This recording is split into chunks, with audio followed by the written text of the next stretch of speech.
Hello. हाँ hello. हाँ भाई मु नंबर देथि टेलीग्राम रे। सर नमस्कार सर। हाँ सर नमस्कार। जानी पारलिन सर ना ना क्षमा करिए। हाँ सर कौन सर कौन भाई मु टिके व्यस्त रही जाइथिल तो हमर गुटे ऑपरेशन ले थिलु। हाँ हाँ आज्ञा सर ठीक अच्छे असुविधा नहीं कौन कौन हाँ मोर देखंतु मोर एटा जानिबार थिला कि केमिति कोन एग्जाम हला पूरा सिस्टम आउ केमिति कोन पेपर आछि सेइ बाबत कहि थांते ना केमिति जिनसटा यूट्यूब रे छाडी थिले पिला माने जानि पार थांते जे मनकर एग्जाम अछि। हाँ सर କିଛି ଅସୁବିଧା नहीं मुझे कही सर। सर माने फास्ट तो आसला मैथ मैथ जे माने फास्ट मैथ आसला मैथ रा ठीक अच्छे चलो माने 10टा आराम से करी होतला ठीक है 5टा माने टिके नॉर्मल आ 5टा टिके कैलकुलेट थिला माने पूरा जे 10टा पडला जे यदि जानि थिबा पिला अभी यदि नॉर्मल यदि जानि थिबो किछि कि सिंप्लिफिकेशन कि टाइम एंड वर्क जहाँ भी जानी थी से नॉर्मल करिपरिबो किंतु आ 5टा टिके मोड रहला आ 5टा टिके कैलकुलेट रहला तापर रहला हमर पेपर आछि 10टा क्वेश्चन इजी मिलिबो 10टा मो शिफ्ट रे पूरा 10टा क्वेश्चन पूरा इजी थिला माने मु नॉर्मली टाइम एंड वर्क रो ए एतिक दिन काम कला बी एतिक दिन काम कला तने एमान जन मिसी के दिन काम करे एई भला सब क्वेश्चन आछला सब मैथ रो मु जेमिति का कहितली कि क्वेश्चन मॉडरेट केमिति कोन आछि सेमिति आस्तिला कि ना। हां पूरा मो शिफ्ट रो आसला पूरा 10टा जाक पूरा एंती नॉर्मल आसला आ 5टा जस्ट टिके बुली पकेला आ 5टा टिके कैलकुलेट पकेला सिंपली हां ठीक है। हाँ मो शिफ्ट रो मैथ एभला थिला तापर रीजनिंग का टिके माने सब माने पाखापाखि 10-12टा मॉडरेट थिला आउ सब टिके हार्ड थिला माने सहज टिके नथिला टिके मॉडरेट थिला रीजनिंग। हाँ रीजनिंग सब जगह रे रीजनिंग ही हार्ड आसे बाकी मैथ ही हाँ माने मॉडरेट थिला 10-12टा थिला मॉडरेट आउ टिके कैलकुलेटिव भीतर थिला माने टिके जेमते कोडिंग डिकोडिंग टिके हल्का ये ऊपर थिला कि रीजनिंग टा टाइम टेकिंग नहीं है पिलांकर हाँ बहुत टाइम रीजनिंग रे नष्ट हो जाए। हाँ सेटा मोर भी हला से रीजनिंग ही मोर बेसी टाइम हला मैथ और कम टाइम करम किंतु रीजनिंग ना मोर बेसी टाइम हला आउ मेनली कोन हला ना हमर आमो जे सेंटर पडला पूरा 5 मिनिट कि 7 मिनिट पाखापाखि पूरा कंप्यूटर शट डाउन हला संग कौन जगह सेंटर थिला बालेश्वर रे थिला हमर लक्ष्मी नारायण दपड़ा हाँ सेठी पूरा 5 मिनिट पूरा शट डाउन हला।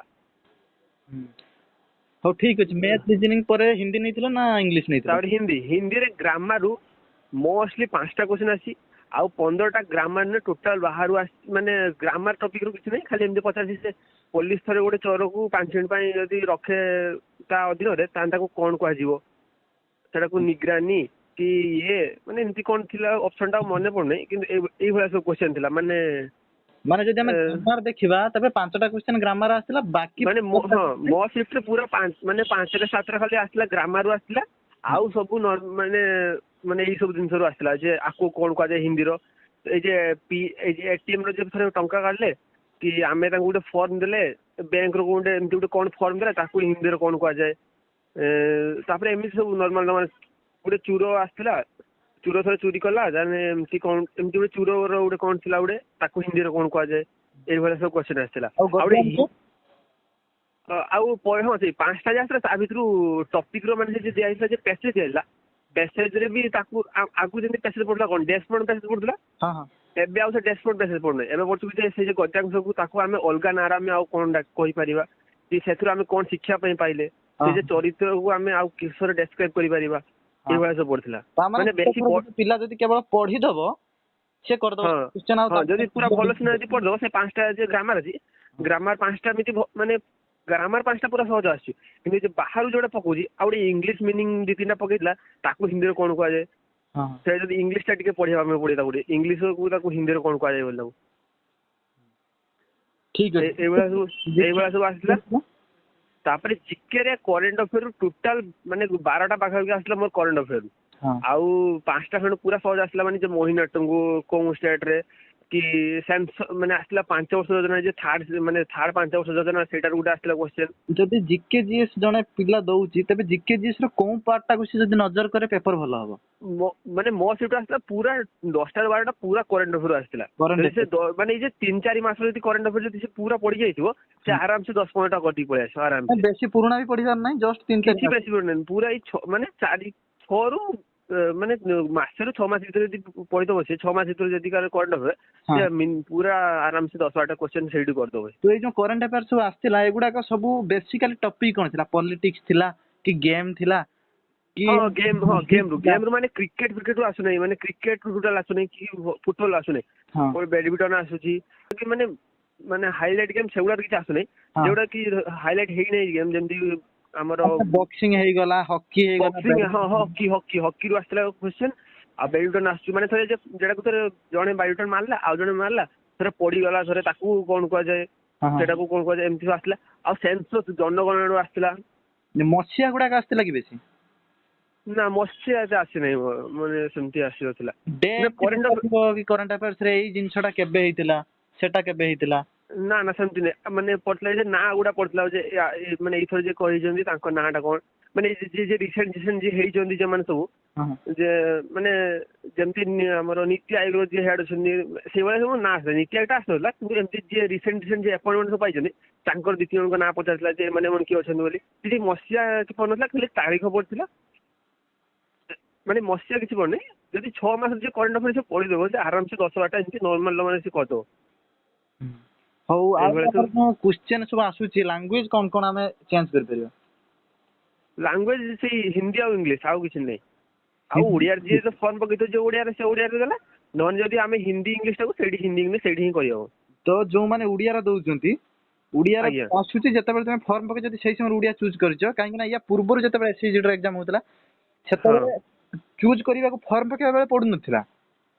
ନା ଆମେ ଯଦି, ଯେହେତୁ ମୁଁ ଫର୍ମ ପକେଇଥିଲି, ମୁଁ ଓଡିଆ ଲେଖିଥିଲି କି ମୋର ଓଡିଆରେ କ୍ୱେଶ୍ଚନ ଦେବି, ମୋର ହିଁ ଓଡିଆରେ ହିଁ ସବୁଗୁଡା ଆସିଥିଲା, ମାନେ ଓଡିଆରେ।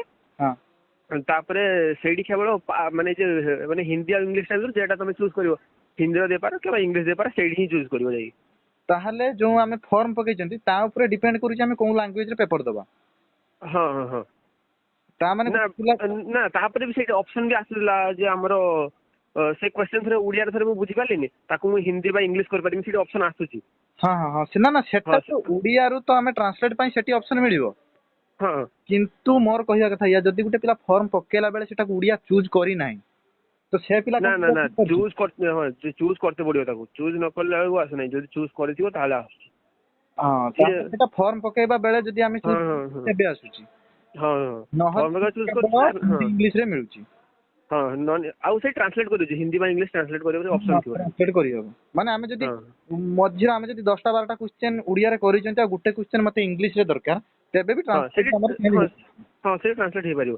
ଆଉ ମେନ୍ କଥା, ପ୍ରଥମ ଥର ପାଇଁ ମୁଁ ଦେଖିଲି କି ଯେ ଏସଏସଜି ରେ ଲାଇଭ ଏକ୍ସାମ ହଉଛି ବୋଲି। ଲାଇଭ ଏକ୍ସାମ ମାନେ ତୁମେ ପୁରା ସାମ୍ନାରେ କ୍ୟାମେରା ବସିଛି, ମାନେ ତୁମେ ସେଠି କରୁଥିବ, ପୁରା ସାମ୍ନା ସାମ୍ନି ସେଠି କ୍ୟାମେରା ଲାଗୁଛି, ସାମ୍ନା କ୍ୟାମେରା ଲାଗୁଛି। ଠିକ ଅଛି। ପୁରା କମ୍ପ୍ୟୁଟର ଉପରେ ଗୋଟେ କ୍ୟାମେରା ଅଛି, ଛୋଟଟା ପୁରା ସାମ୍ନାକୁ ପଡୁଛି, ସେଇଠି ତୁମେ ସେଇଠି କରିବାର ଅଛି, ସେଇଠି ସେମାନେ ଦେଖୁ, ମାନେ ପୁରା ଗୁଡାକ। ଏଇଟା ପୂର୍ବ ଥର ନଥିଲା, ଏଇଥର ପାଖରୁ ନୂଆ କରିଛି। ଆରଥର ମୁଁ ଦେଇନଥିଲି, କିନ୍ତୁ ତା ଆରଥର ଦେଇଥିଲି, କିନ୍ତୁ 2023 ଦେଇଥିଲି, ୟା ପରଟା ଦେଇନଥିଲି, କିନ୍ତୁ ଏଇଥର ଦେଲାକୁ ମାନେ କ୍ୟାମେରା ଲାଗିଯିବ। ସେଇଟା ଟିକେ ଯେତେବେଳେ ଆମେ ଏଣ୍ଟ୍ରି କରୁଛନ୍ତି ତ କେତେ ପୂର୍ବରୁ ଯିବା ଦରକାର?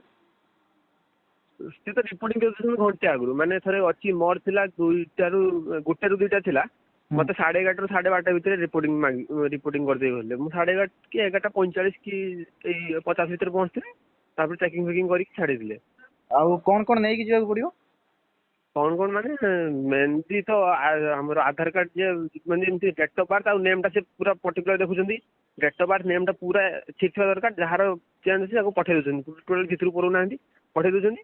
ଆଉ ଆଡମିଟ୍ କାର୍ଡ ଟା ଦରକାର ହବ, ଏତିକି। ଆଉ ଫଟୋ କିଛି ମାଗିନଥିଲେ। ହଉନି, ଆଧାର କାର୍ଡ ରେ କିଛି ଭୁଲ ଭାଲ ଅଛି, ତେବେ ଯଦି ସେ ଦଉଛି ତେବେ ଚଳୁଛି କି ନାଇଁ? ନା ଯଦି ଆଧାର କାର୍ଡ ଯଦି ଠିକ୍ ଠାକ୍ ନାହିଁ, ତାହେଲେ ମେଟ୍ରିକ ଟା ଦେଖୁଛନ୍ତି, ଯଦି ମେଟ୍ରିକ ବି ଭୁଲ ଅଛି ତାହେଲେ ପିଲାଙ୍କୁ ପଠେଇ ଦଉଛନ୍ତି। ତାହେଲେ ଆମକୁ ଆଧାର କାର୍ଡ ସହିତ ମେଟ୍ରିକ ସାର୍ଟିଫିକେଟ ବି ନେଇକି ଯିବାକୁ ପଡିବ କି? ନା ସେମିତି, ଯଦି ଆଧାର କାର୍ଡ ପୁରା ଠିକ୍ ଅଛି ତାହେଲେ କିଛି ମେଟ୍ରିକ ସାର୍ଟିଫିକେଟ ଦରକାର ନାହିଁ। ଯଦି ଆଧାର କାର୍ଡ ଯାହାର ଭୁଲ ଅଛି, ଜଣଙ୍କର ଆଧାର କାର୍ଡ ଭୁଲ ଥିଲା, ତାକୁ ପଠେଇଦେଲା, ସେ ପୁଣି ଯାଇକି ତା ଘର ପାଖ ଯେହେତୁ ଥିଲା, ସେ ଯାଇକି ମେଟ୍ରିକ ସାର୍ଟିଫିକେଟ ନେଇକି ଆସିଲା, ଦେଖିଲା ତ ଠିକ୍ ଅଛି, ତାପରେ ତାକୁ ପୁରେଇଲେ। କିନ୍ତୁ ଜଣଙ୍କର ଟୋଟାଲ ଯେହେତୁ ସିଏ ତା ଘର ଦୂର, ସେ ଆଧାର କାର୍ଡରେ ତାର ଡେଟ୍ ଅଫ୍ ବାର୍ଥ ଭୁଲ ଅଛି ଫର୍ମ ସାଙ୍ଗରେ, ତାକୁ ପଠେଇଦେଲେ, ତାକୁ ପୁରେଇଲେନି। ତାକୁ ମତେ ଗୋଟେ କଥା କୁହ, ତମେ ତ ଜଲ୍ଦି କହିଲ, ମତେ ଗୋଟେ କଥା କୁହ, ଯୋଉ ମ୍ୟାଥ ପାର୍ଟ ଟା ଅଛି, ଗୋଟେ ପିଲା ପାଖରେ ଯଦି ପଢି ନାହିଁ ସିଏ ବର୍ତ୍ତମାନ, ଆଉ ସେ ମ୍ୟାଥ ର କୋଉ ଏମିତି ଟପିକ ଅଛି ଯୋଉଟାକୁ ଯଦି ଦେଖୁଛି ସିଏ ମିନିମମ୍ 5ଟା କ୍ୱେଶ୍ଚନ କରିଦବ, ଯୋଉଥିରେ ତାକୁ 10 ମାର୍କ ମିଳିଯିବ? ମିନିମମ୍ 5ଟା କ୍ୱେଶ୍ଚନ ମାନେ ପ୍ରଫିଟ୍ ଲସ୍ ଟା ଟାଇମ ମୋ ସିଫ୍ଟରେ ଟାଇମ ଆଣ୍ଡ ୱାର 2-3ଟା କ୍ୱେଶ୍ଚନ ପୁରା ସହଜ ପଡିଥିଲା। ଟାଇମ ଆଣ୍ଡ ୱାର ମାନେ ଏତିକି କାମ କରୁଛି, ଏତିକି କାମ କରୁଛି, କି ଟାଇମ ଆଣ୍ଡ ୱାର୍କ ଠାରେ ଇମ୍ପୋର୍ଟାଣ୍ଟ ଟପିକ ଆଉ କିଛି ନାହିଁ, ସେଇଥିରେ ପିଲାମାନେ ମାର୍କ ଉଠେଇ ଦିଅନ୍ତି। ଟାଇମ ଆଣ୍ଡ ୱାର୍କ, ପରସେଣ୍ଟେଜ ଆଉ ସିମ୍ପ୍ଲିଫିକେସନ, ଏଇ ତିନିଟାରେ ମାନେ ସବୁ 2-2ଟା କ୍ୱେଶ୍ଚନ ଲେଖା ଆସୁଛି ଏତିକିରୁ। ଆଉ ରେସିଓରୁ ଏମିତି ଆସୁଛି ଗୋଟେ, ଆଉ ମେନ୍ସୁରେସନ ରୁ ଦିଟା ଖଣ୍ଡ ଆସୁଛି। ଏଇ ପାଞ୍ଚଟା ଟପିକ। ମେନ୍ସୁରେସନ କୋଉଟା ଆସୁଛି 3D ନା 2D ଆସୁଛି?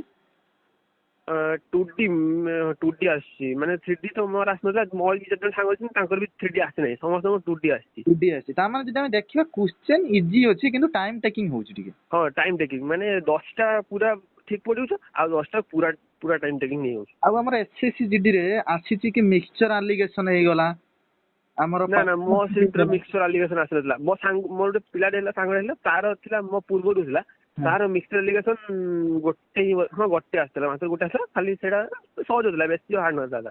ହଁ କିନ୍ତୁ ଏତିକି ବି ତମେ ଜାଣିଥାଅ କି ଯଦି ମିକ୍ସଚର ଆଲିଗେସନ ହେଇଗଲା, ପାର୍ଟନରସିପ ହେଇଗଲା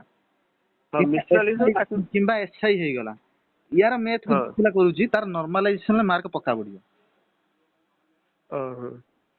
କାହିଁକି ନା ଏଇ ଟପିକ ଯୋଉ ଅଛି, ଏଇ ଟପିକ ଗୁଡାକ ରେୟାର ପିଲା କରନ୍ତି।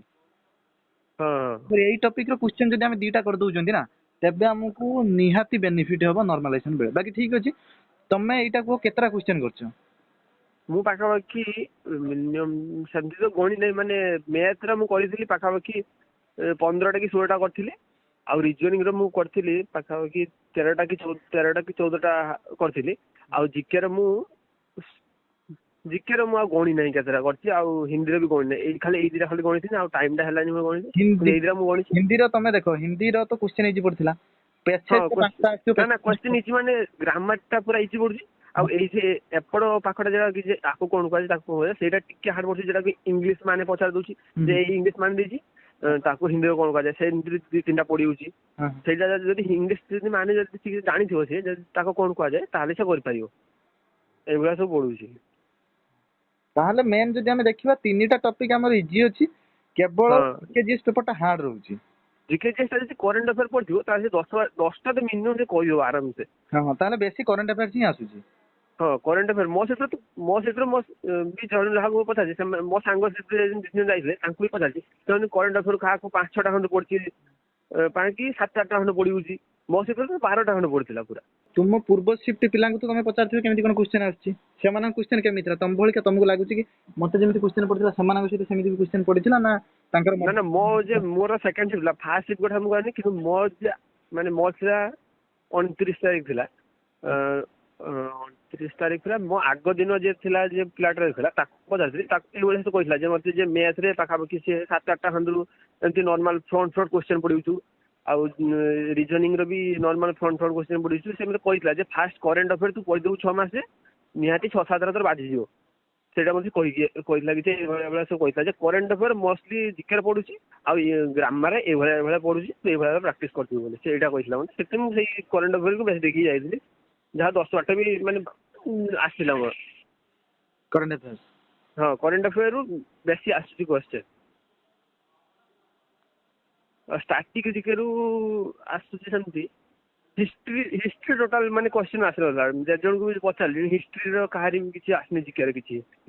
ହିଷ୍ଟ୍ରି ପଲିଟି ହଁ ପଲିଟିରେ ଆସୁଛି, ପୁରା ଆର୍ଟିକଲ ପଚାରି ଦଉଛି, ପୁରା ଆକୁ କଣ କୁହାଯାଏ ଆର୍ଟିକଲ, ମାନେ ଟୋଟାଲ କିଛି ବୁଲେଇ ନାହିଁ, ପୁରା ଏଇ ଆର୍ଟିକଲ କେମିତି କଣ, ମାନେ କାହାକୁ କଣ କୁହାଯାଏ, ଏଇ ଆର୍ଟିକଲ କଣ, ସେ ଆର୍ଟିକଲ କଣ, ଏମିତି ସବୁ ପୁରା କ୍ୱେଶ୍ଚନ। 2ଟା ଖଣ୍ଡ ଆର୍ଟିକଲ ଆସିଥିଲା, ଆଉ ସେନ୍ସସ୍ ରୁ ଆସୁଛି, 5 ବର୍ଷ 5 ଇୟର ପ୍ଲାନ ରୁ ଆସୁଛି। ଷ୍ଟାଟିକ ଜିକେ ଯଦି ଦେଖିବା, ଷ୍ଟାଟିକ ଜିକେ ରୁ 3-4ଟା କ୍ୱେଶ୍ଚନ ଆସୁଛି। ପୁରା ଆସୁଛି, ମାନେ ଡ୍ୟାନ୍ସ ଆସୁଛି, ମାନେ ଆଉ ଏ ଯେ ବାଦ୍ୟ ଯନ୍ତ୍ର ବି ସେଥିରୁ ବି ଆସୁଛି। ରିଜନିଂ ରୁ କୋଉ ଟପିକ ଉପରେ ବେଶୀ କ୍ୱେଶ୍ଚନ ଆସିଥିଲା? ରିଜନିଂ ରୁ କୋଡିଂ ଡିକୋଡିଂ ରୁ ପୁରା 5-6ଟା ଖଣ୍ଡେ କ୍ୱେଶ୍ଚନ ପୁରା କୋଡିଂ ଡିକୋଡିଂ ରୁ ଆସିଛି, ଆଉ ସ୍ଟିଲୋଜିଂ ରୁ ଆସିଥିଲା ସେମିତି 1 ଖଣ୍ଡ ଆସିଥିଲା, ତାପରେ ସିଟିଂ ଆରେଞ୍ଜମେଣ୍ଟ ରୁ ଗୋଟେ, ଡିରେକ୍ସନ। ଆଜ୍ଞା ସିଟିଂ ଆରେଞ୍ଜମେଣ୍ଟ ଟାଇମ ନେଇଥିବ। ହଁ ସିଟିଂ ଆରେଞ୍ଜମେଣ୍ଟ ଆଉ ଡିରେକ୍ସନ ଟା 2ଟା ହିଁ ଟାଇମ ନେଇଥିଲା ବେଶୀ, ଆଉ ଡିରେକ୍ସନ 2ଟା କ୍ୱେଶ୍ଚନ ଆସିଥିଲା, ଆଉ ଗୋଟେ ପଚାରିଥିଲା ତାର ଭୂମି ଏତିକି, ତା ଉଚ୍ଚତା ଏତିକି, ଏପଟେ ଏମିତି ଗୋଟେ କଣଟେ ସେମିତି ରିଜନିଂ ର କଣଟେ ପଚାରିଥିଲା ଏଇଟା। ଆଉ ଏମିତି ମିରର ଇମେଜ, ୱାଟର ଇମେଜ? ନା ମିରର ମୋର ଆସିନଥିଲା, ଖାଲି ପେପର କଟିଂ ଆସିଥିଲା ମୋର। ପେପର କଟିଂ ରୁ କେତେଟା କ୍ୱେଶ୍ଚନ ଆସିଥିଲା? ଗୋଟେ ପେପର କଟିଂ ରୁ ଗୋଟେ ଆସିଥିଲା। ତାହେଲେ ଯଦି ଗୋଟେ ପିଲା ଫାର୍ଷ୍ଟ ଏଣ୍ଟ୍ରାନ୍ସ ମାନେ ଏଣ୍ଟ୍ରି କରୁଛି, ସେ ଯଦି ଫାର୍ଷ୍ଟ ଯାଇକି ଆମର ହିନ୍ଦୀ କୁ କରୁଛି, ତେବେ ତାର ଶାନ୍ତ ଦିମାଗରେ ହିନ୍ଦୀ ସଲ୍ଭ ହେଇଯିବ ବହୁତ କମ ସମୟ ଭିତରେ, ଆଉ ଭଲ ହେଇଯିବ। ଠିକ ଅଛି ଭାଇ, ବହୁତ ଧନ୍ୟବାଦ, ତୁମେ ଯାହା ହଉ ଟାଇମ କାଢିକି ଦେଲ ଟାଇମ। ଆଜ୍ଞା ନିହାତି, ଆପଣ ଭାଇ ସବୁବେଳେ ଭିଡିଓ ଦେଖୁଛି, ଆପଣ